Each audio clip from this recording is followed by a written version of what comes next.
សូមជម្រាបសួរលោកស្រីប្រិយមិត្តទូរទស្សនិកជនដែលកំពុងតាមដានទស្សនាកម្មវិធីផ្សាយរបស់ស្ថានីយ៍ទូរទស្សន៍អប្សរាប៉ុស្តិ៍លេខ11ជាទីគោរពនិងជាទីមេត្រីថ្ងៃនេះកម្មវិធីជីវិតនិងការងារបានវិលមកជួបលោកអ្នកជាថ្មីម្ដងទៀតតាមពេលវេលានិងម៉ោងដដែលគឺនៅថ្ងៃសៅរ៍វេលាម៉ោង 6 ល្ងាចកម្មវិធីជីវិតនិងការងារតែងតែធ្វើបទសម្ភាសន៍ជាមួយសហគ្រិនដែលទទួលបានភាពជោគជ័យដើម្បីបង្ហាញនៅបទពិសោធន៍ជីវិតនឹងការតស៊ូដូចជាការឈ្មោះឈ្មោលដើម្បីផ្ដួលរំលំនៅបញ្ហាដែលមករារាំងអាជីវកម្មរបស់ពួកគាត់ឲ្យទទួលបានជោគជ័យដើម្បីលើកកម្លាំងចិត្តទៅដល់សហគ្រិនថ្មីនិងផ្ដល់ព័ត៌មានដែលមានអត្ថប្រយោជន៍ទៅដល់ទូរទស្សនិកជនផងដែរកម្មវិធីជីវិតនិងការងារនៅសប្តាហ៍នេះនឹងលើកយកប្រធានបទដែលទាក់ទងនឹងមុខរបរសេវាកម្មបើកសាលាបង្រៀនភាសាអង់គ្លេសគឺសាលាបង្រៀនភាសាអង់គ្លេស Conversation with Foreigner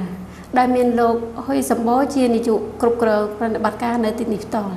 ពេលនេះដែរកម្មវិធីយើងក៏ចង់ដឹងថាតើហេតុអ្វីបានជាលោកនាយកសាលា Conversation with Foreigner ចាប់យករបរបើកសាលាបង្រៀនភាសាអង់គ្លេសនេះហើយគាត់សម្លឹងឃើញទីផ្សារសក្តានុពលយ៉ាងណាខ្លះដូចជាមានយុទ្ធសាស្ត្រយ៉ាងណាក្នុងការគ្រប់គ្រងអាជីវកម្មរបស់គាត់ឲ្យដំណើរការទៅមុខនោះដូច្នេះសូមជួបជាមួយលោកហ៊ុយសម្បូរដូចតទៅជំរាបសួរលោកនាយកបាទជំរាបសួរចាជាដំបូងនេះយើងខ្ញុំសូមអរគុណដល់លោកនាយកដែលលោកបានអនុញ្ញាតឲ្យក្រុមផលិតកម្មវិធីជីវិតនិងការងាររបស់ស្ថានីយ៍ទូរទស្សន៍អប្សរាប៉ុស្តិ៍លេខ11ដើម្បីចូលមកធ្វើបទសម្ភាសន៍ជាមួយលោកដែលតាក់ទងនឹងសាលាបើកសាលាបង្រៀនភាសាអង់គ្លេសរបស់លោកនៅពេលនេះដែលមានសារៈសំខាន់ណាស់សម្រាប់ទស្សនិកជនបានជាប្រយោជន៍ក្នុងមុខរបរអាជីវកម្មផ្សេងៗក៏ដូចជាផ្សព្វផ្សាយទៅដល់យុវជនយុវនារីដែលមានបំណងចង់ចេះចង់ដឹងនៅភាសាបរទេសជាពិសេសគឺភាសាអង់គ្លេសនេះតែម្ដងចា៎ដូច្នេះសូមលោកជំរាបទៅដល់ទូរទស្សនិកជនផងថាតើសាលារបស់លោកនេះចាប់ដំណើរការតាំងពីពេលណាមកនិងមានបង្រៀន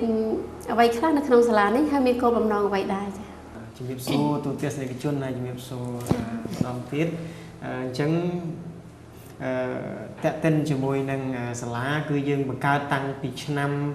2006មកខែ9ឆ្នាំ2006ហើយសាលានេះផងដែរសាលាយើងឈ្មោះថាសាលាសន្តានាជាមួយបរទេសបាទអញ្ចឹងសាលានេះដែរគឺយើងមានគោលបំណងធំ3ដែលយើងបង្កើតឡើងក្នុងនោះគឺមានទី1គឺយើងចង់ផ្ដល់ជំនាញក្នុងការនិយាយភាសាអង់គ្លេសគឺយើងផ្ដោតទៅលើ conversation មានន័យថាសន្ទនា speaking listening skills ដែលយើងយល់ថាភាគច្រើននៃអ្នកសិក្សាភាសាអង់គ្លេសគាត់ចេះច្រើនក៏ប៉ុន្តែយើងឃើញថានៅមានការខ្វះខាតនៅក្នុងការសន្ទនាទំនាក់ទំនងជាពិសេសជាមួយនឹងបរទេសបាទអញ្ចឹងទី2គោលបំណងធំទី2គឺយើងបង្កើតសន្ទនាជាមួយបរទេសនេះក្នុងគោលបំណងដើម្បីរកថវិកាមូលនិធិសម្រាប់ជួយដល់ក្រុមអភិវឌ្ឍជនបទកម្ពុជាជាអង្គការក្នុងស្រុកដែលធ្វើការសម្រាប់ការអភិវឌ្ឍនៅតាមតំបន់ក្រីក្រដាច់ស្រយាលនៅខេត្តស្ទឹងត្រែងកញ្ចេះមណ្ឌលគិរីដែលគាត់ធ្វើការខាងការអភិវឌ្ឍនិងការអភិរក្សហើយទី3ក៏តាមរយៈគ្រូបរទេសដែលយើងយកមកពីខាងក្រៅដើម្បីជួយបង្រៀនភាសាអង់គ្លេសសន្ទនានឹងគឺយើងចង់ចែកចម្លែកនៅវប្បធម៌និងព័ត៌មានផ្សេងតាក់ទិនពីប្រទេសកម្ពុជាយើងតាមរយៈអ្នកស្ម័គ្រចិត្តនិងការផ្លាស់ប្ដូរបទពិសោធន៍ដែរចា៎ខ្ញុំចង់ដឹងថាតើហេតុអ្វីបានជាគ្រូបរទេសទាំងនោះគាត់ស្ម័គ្រចិត្តមកបង្រៀននៅសាលានេះចា៎អញ្ចឹងតាមពិតយើងមិនមែនជាឯកជន ទេអញ្ចឹងគឺយើងបង្កើតមកយើងហៅថា social enterprise វាដូចជាអង្គការអញ្ចឹងគឺដូចគ្នាគឺយើងមិនរកប្រាក់ចំណេញទៅបុគ្គលទេគឺយើងរកប្រាក់ចំណូលហ្នឹងយកមកដើម្បីផ្គត់ផ្គង់ស្ថាប័នរបស់យើងហើយនឹងដើម្បីយកទៅជួយការអភិវឌ្ឍនៅតាមជនបទប្រទេសកម្ពុជារបស់យើងអញ្ចឹងហេតុផលដែលគេមកស្ម័គ្រចិត្តយើងក្នុងការជួយយើងគឺគេឃើញថាប្រទេសកម្ពុជាយើងគឺចាប់ផ្ដើមតម្រូវការខាងផ្នែកភាសាហើយគេចង់ឲ្យប្រទេសកម្ពុជាយើងមានការទំនាក់ទំនងគេឃើញថាគេចង់ជួយអភិវឌ្ឍប្រទេសកម្ពុជាយើងតាមរយៈការផ្ទេរចំណេះដឹងបាទហើយទី2ទៅតាមបេសកកម្មរបស់យើងដែលយើងជួយទៅដល់ចែកចំណែកជួយទៅដល់ការអភិវឌ្ឍជនបទអញ្ចឹងជាចំណុចសំខាន់ទាំងពីរនេះហើយដែលធ្វើឲ្យគេមកស្ម័គ្រចិត្តហើយនៅក្នុងនោះក៏រួមបញ្ចូលទាំងការដែលគេចង់មកឃើញគេចង់មកស្គាល់អំពីវប្បធម៌ប្រទេសកម្ពុជាយើងនិងទឹកដីនៃប្រទេសកម្ពុជារបស់យើងដែរបាទដើម្បីចង់ដឹងថាអំពីទឹកចិត្តនិងការស្ម័គ្រចិត្តរបស់គ្រូបរទេសនោះដូច្នេះសូមស្ដាប់នៅភាសារបស់គាត់ដូចតទៅចា៎ Hello madam Hello ចា Why do you volunteer in Cambodia? I'm volunteering in Cambodia because I'd heard a lot about Cambodia, all very positive from people who had visited here. I enjoy teaching. Yeah. I speak English, yeah. So that works. And everything they've said about Cambodia is true, yeah. And more. Yeah. And I'd rather get to know people in a country rather than just be a tourist. So by volunteering here, that's given me that opportunity. I chose to volunteer in Cambodia for several reasons. I was at a stage in my life where I had been to Cambodia once before, and I understood from my travelling around that Cambodia was trying to develop their nation and help their education to improve.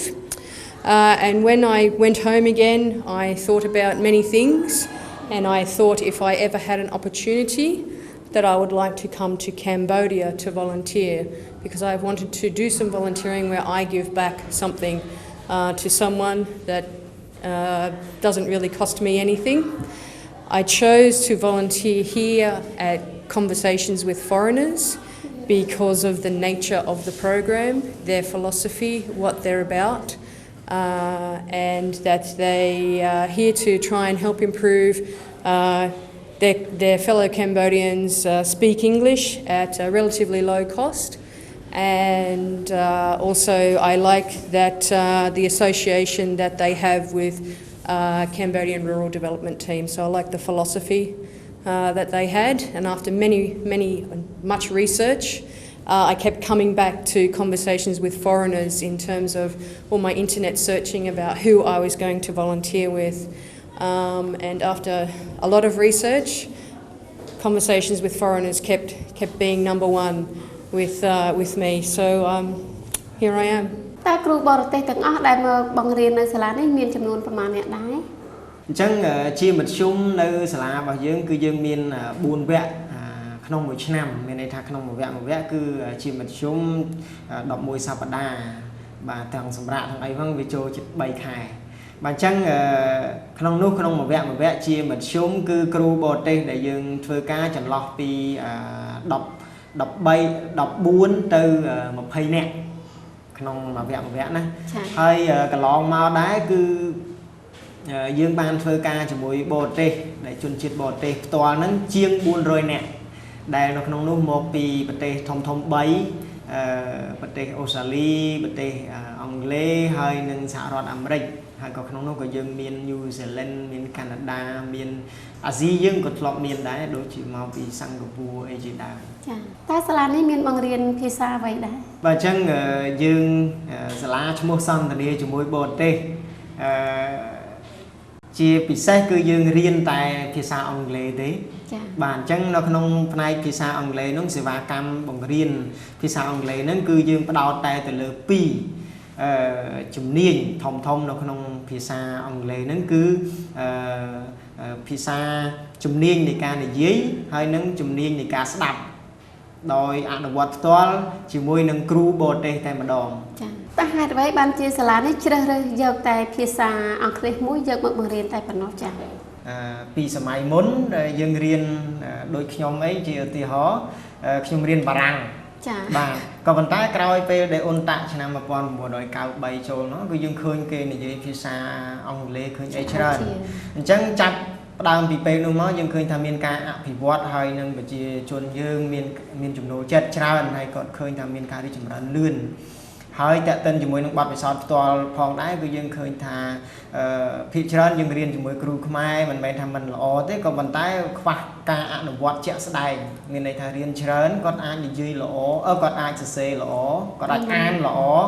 បាទក៏ប៉ុន្តែគាត់ពិបាកក្នុងការនិយាយបាទស្ដាប់ហើយនឹងនិយាយមានតែទំនាក់ទំនងផ្ទាល់ជាមួយបរទេសហ្នឹងបាទអញ្ចឹងគឺយើង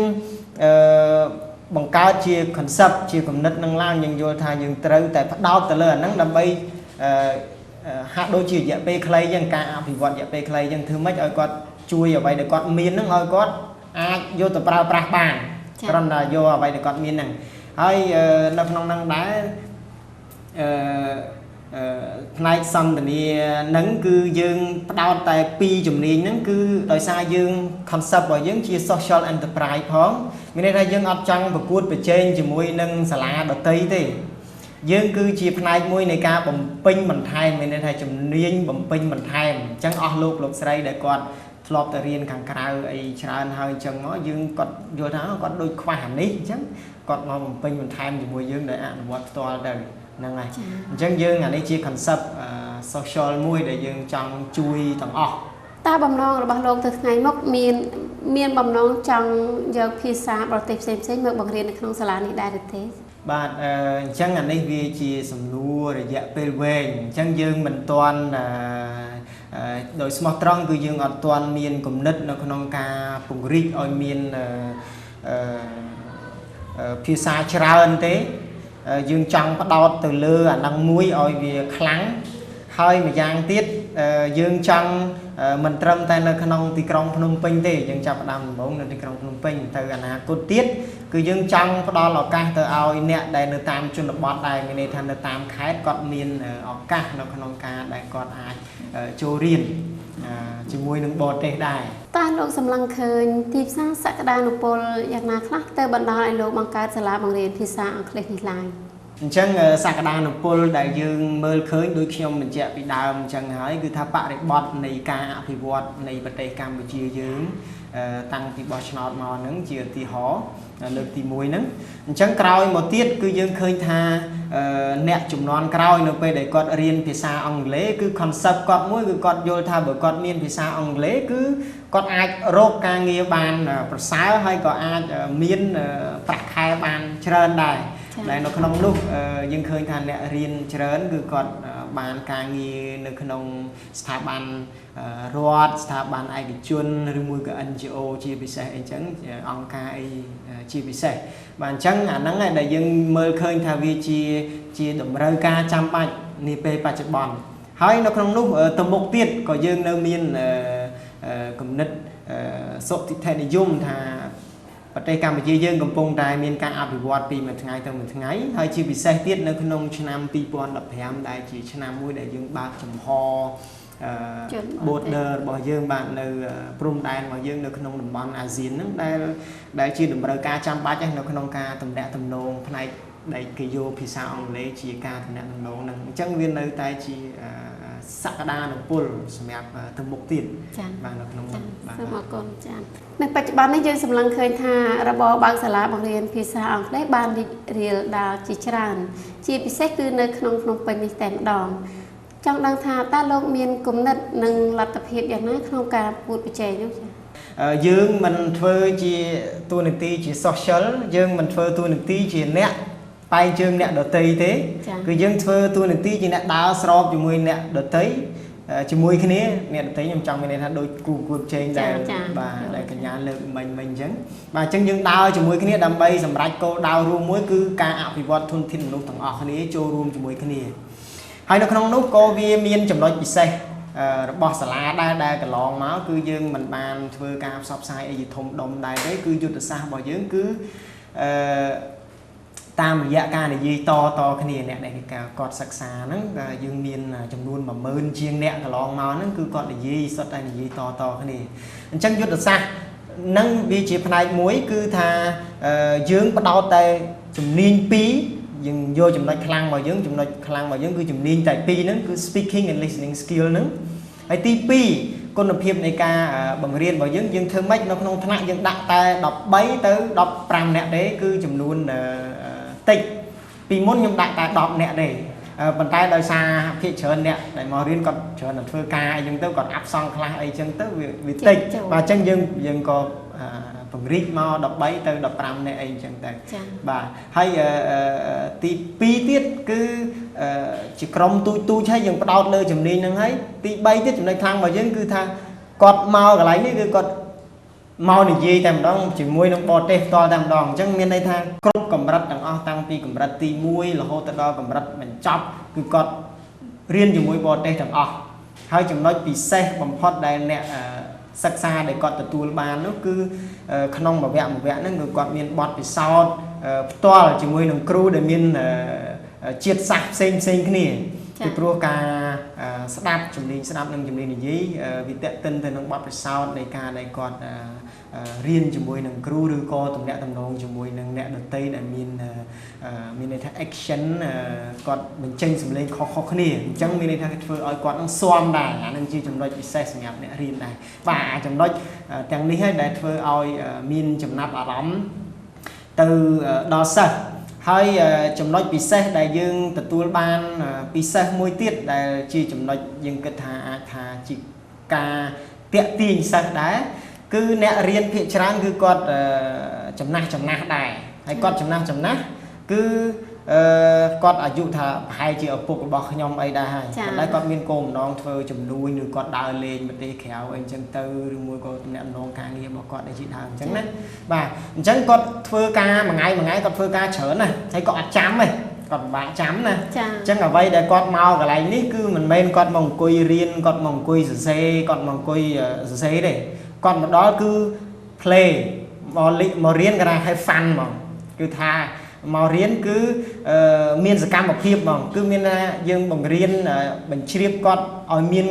សកម្មភាពអាហ្នឹងធ្វើឲ្យគាត់អនុវត្តហើយក៏អត់ចាំបាច់គាត់ត្រាក៏អត់ចាំបាច់ចាំដែរគឺមានន័យថាគាត់លេងទៅគាត់សប្បាយទៅគឺគាត់ចូលហ៎បាទអាចជាចំណុចហ្នឹងដែលបាទដែលធ្វើឲ្យគាត់ជាពិសេសចំណាស់ហ្នឹងគាត់ថាមិនបាច់ចាំប្រឹងអីទៅអានអីទៅសរសេរអីពិបាកច្រើនគឺគាត់មកកន្លែងហ្នឹងគឺគាត់ទំនាក់ទំនងគេមានគេហៅ fun play game នៅក្នុងថ្នាក់ជាប្រចាំអាហ្នឹងយើងបង្កើតជា conversation model បាទដែលធ្វើឲ្យពួកគាត់នឹង engage ហើយនៅក្នុងនោះក៏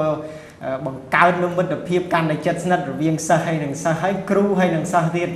បាទចង់ដឹងឲ្យកាន់តែច្បាស់ថាតាំងពីសាលារបស់លោកចាប់ដំណើរការរហូតដល់បច្ចុប្បន្ននេះមានការគាំទ្រពីសិស្សយ៉ាងណាខ្លះដែរចា៎កន្លងមកគឺយើងមានការគាំទ្រច្រើនពីសិស្សដែលយើងមិនចាំបាច់ធ្វើការផ្សព្វផ្សាយអីជាលក្ខណៈធំដុំ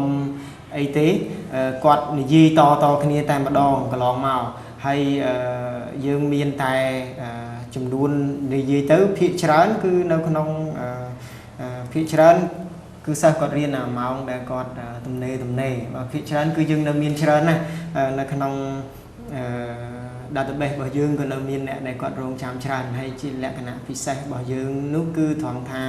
យើងអត់បញ្ចេញបញ្ចូលសិស្សទៅតាមអ្វីដែលមានន័យថាគាត់មកយើងទទួលគាត់មកយើងទទួលនេះគឺយើងទទួលតែនៅក្នុងអំឡុងពេលដែលយើងបើកទទួលមួយសប្តាហ៍ទៅពីរសប្តាហ៍ប៉ុណ្ណោះកាលពីហ្នឹងគឺយើងបិទ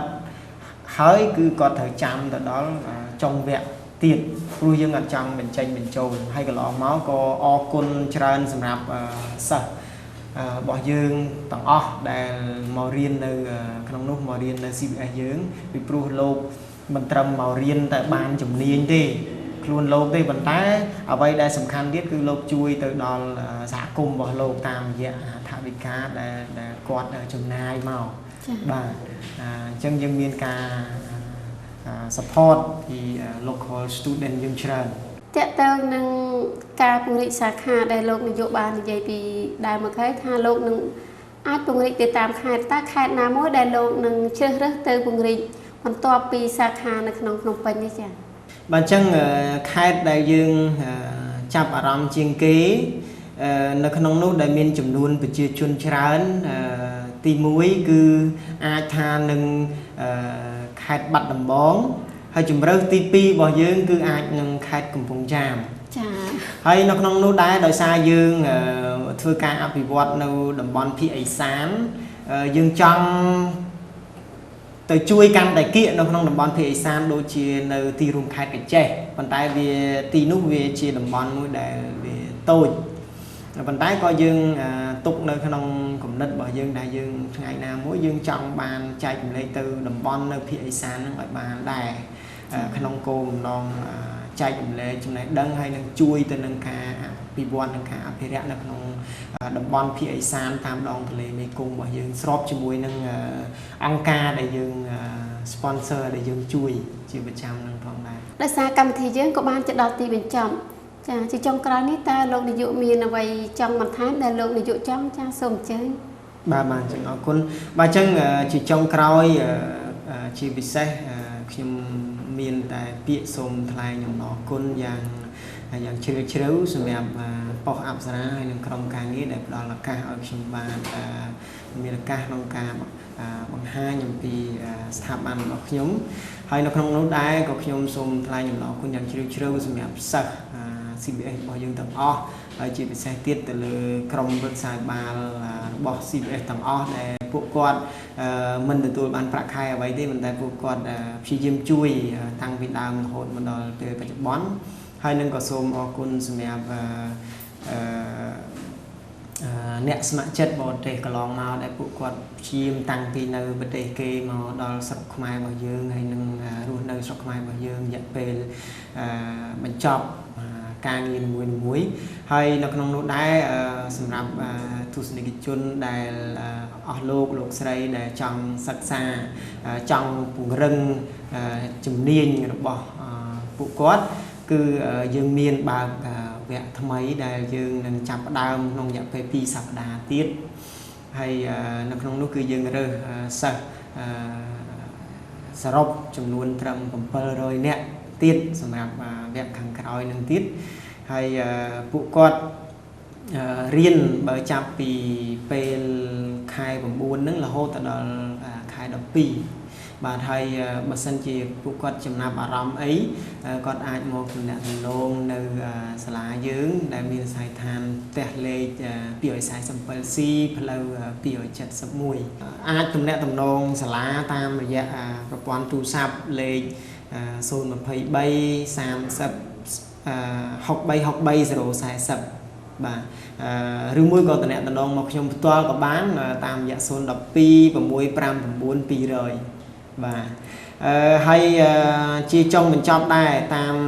អ្វីដែលជាការផ្ដាំផ្ញើរបស់ខ្ញុំហើយខ្ញុំក៏ជាយុវជនមួយរូបដែរដែលជា message សារសម្រាប់យុវជនខ្លួនឯងដែរជាក់ស្ដែងដូចខ្ញុំពីការចាប់ផ្ដើមដំបូងខ្ញុំក៏ថ្មីដូចយុវជនដែរ